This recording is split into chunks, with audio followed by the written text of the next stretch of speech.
up? Another episode na naman po tayo ng adventure namin dito sa El Nido. So this time, papunta naman po kami sa Apulit Island, which is located sa may Taytay, Palawan. Mga 2 hanggang 3 oras din yung layo niya galing dito sa El Nido. So, papunta kami ngayon sa Apulit Island. So, medyo malakas yung alon. So, sabi ng guide namin, expect na maliligo kami. Sobrang lakas ng alon. Yun yung mga kasama ko. Medyo kinakabahan sila. First time kasi yan. Nilipunta ko doon dito 2029. Sobrang lakas ng alon din. Nakita nyo naman yung alon dyan. So, ayan si Kuya Bong yung medyo kabado sa alon.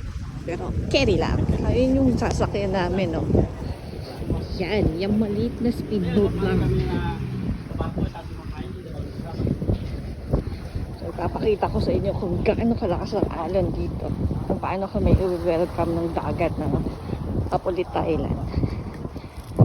So, maraming salamat! Yan lang. Ito yung itsura niya. Bam! Ganda, diba? Yun yung Taytay signage. Kita niyo ba? Yun yung Taytay signage. Yan. So, ito na yung simula ng adventure namin ng pagtawid papuntang Apulit Island. So, medyo mild pa yung dagat dito, pero carry naman siya.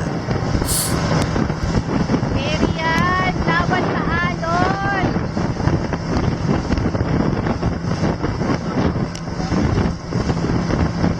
Ayan po yung tsura ng alon. Yung mataas. Kuya Bong, bitaw!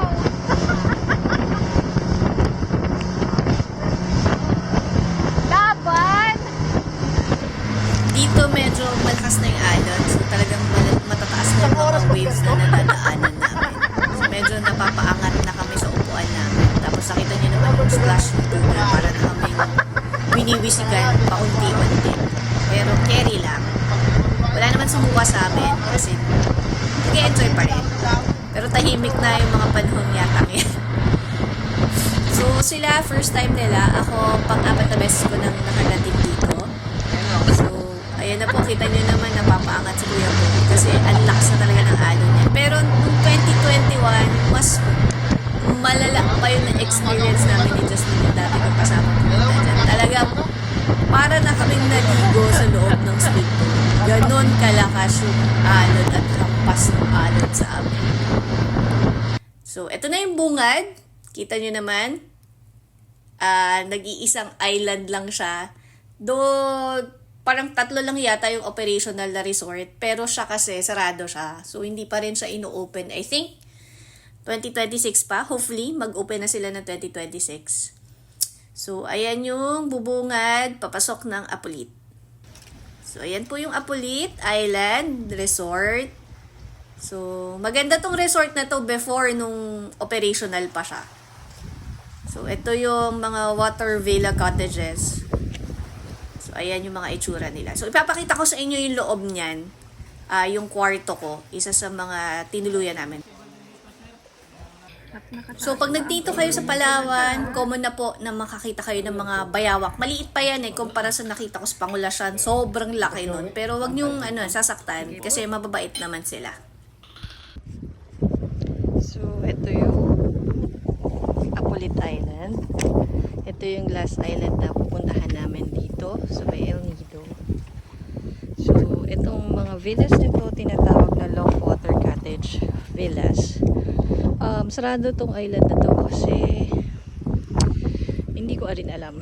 Pero sarado siya. Simula nung pumunta ako until now, sarado pa rin. Pero sobrang ganda ng island na to. Sayang kasi medyo napabayaan siya, pero sabi i-open siya ng 2026 and mag-start sila ng renovation 2025. So ipapakita ko na lang yung itsura ng kwarto ko kasi yun yung medyo maayos na setup. So sa ilalim netong mga villa, ayan, kasi dagat na siya, 'di ba? So madaming mga dito, isda talaga, iba-ibang isda. So parang marine sanctuary din yata tong Taytay, yung area ng Apulit. Ito yung itsura ko after namin mag-ikot. Hulas! Pero makita nyo naman, di ba? Gaano kaganda tong Apulit na to. Sayang lang. Hindi pa na-maintain at hindi pa na-renovate. So, subject for renovation pa siya for the year 2025 pa. So, wala talaga. Pero dati yung operational pa to. Sobrang ganda nito. So, ayan yung water villa. Ito yung itsura niya. Walang malapitan. Yan o. Diba? Ang ganda. So, ito yung itsura pagdating ng hapon. So, kita nyo naman kung gaano kakalmado yung dagat, di ba? Ang sarap pagmasdan, ang sarap magpahinga at mag-relax lang. So, nung nandito kami, kanya-kanya kaming villa. So, tara, pasok tayo sa aking villa. So, pasok tayo sa aking kwarto. Ito yung isa sa mga itsura ng water villa dito sa Apulit Island. So, yan. Lahat yan, mga water villa. Look at the view, guys. So, for all you know, El Nido is known for sa mga rock formation. So, ayan. Diba? So, pasok tayo sa loob. Close to, by the way. So, ayan. Tadaan! So, ito po yung view ng aking villa. So, makikita nyo naman, sobrang ganda. So, nandito tayo sa balcony area. So, malaki din yung sukat ng villa dito. Nasa 35 square meter. Tapos, ito yung loob ng villa.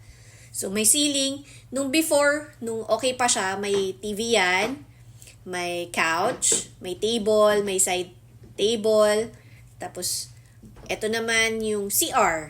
So, hiwala yung shower area and then yung toilet. And then may lavatory area na granite, marble yung ginamit. And then, glass panel yung pintuan sa may shower area. So, ito naman yung view ng morning, the next day. So, low tide. Pero, kita nyo naman, di ba, kung gaano kaganda yung area talaga dito sa Apulit. So, mangilan-ngilan lang talaga yung mga resort dito sa Taytay, Palawan. Pero ito yung isa sa mga the best before nung operational pa siya. Kita nyo naman yung view, diba? Sayang, wala akong drone. Low profile pa lang akong vlogger. Charot. So, ayan. Ayan yung stretch nung beach area niya. So, pabalik na ulit kami sa Leo. So, alis kami ng around 9.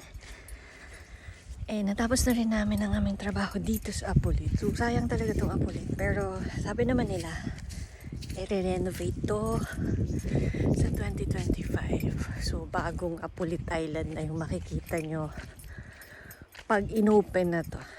So, lahat babaguhin. So, yun lang. So, pabalik ako ngayon sa villa. Mag-ayos ako ng gamit. So, good luck ulit sa pagtawid. Sobrang alon kahapon. So, huling sulyap bago kami umalis. So, ito po yung aking view dito sa aking kwarto or sa aking villa. So, ayun na. Paalis na kami ng Apulit Island. So, nag-travel na ulit kami pabalik ng Taytay Port. So, medyo okay pag pabalik kasi hindi ka against sa current. So, tapos dito, medyo nagka-problema. May sumabit na kahoy dun sa propeller nung speedboat. Pero natanggal naman siya in a few minutes lang din naman. So, mga 5 or 10 minutes lang din kami na-stuck. So, ito na yung bungad ng Taytay. And then, mag-spend lang kami ng one night sa Leo ulit. And then, balik na kami ng Manila. So, ayan po. Ito yung, bird's eye view ng Apulit Island.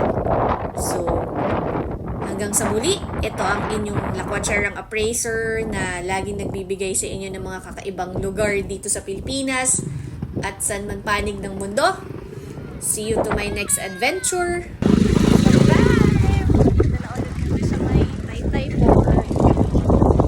Yan. Init ko na sobra. So, pabalik na ulit kami na init. So once again, maraming salamat sa inyong panonood. Please subscribe to my YouTube channel.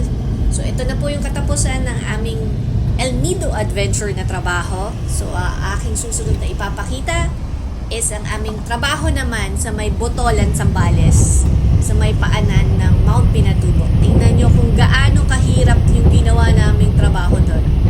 So maraming salamat sa inyong panonood. Ito na, pasakay na kami ng eroplano. Air Swift pala yung sinakyan namin.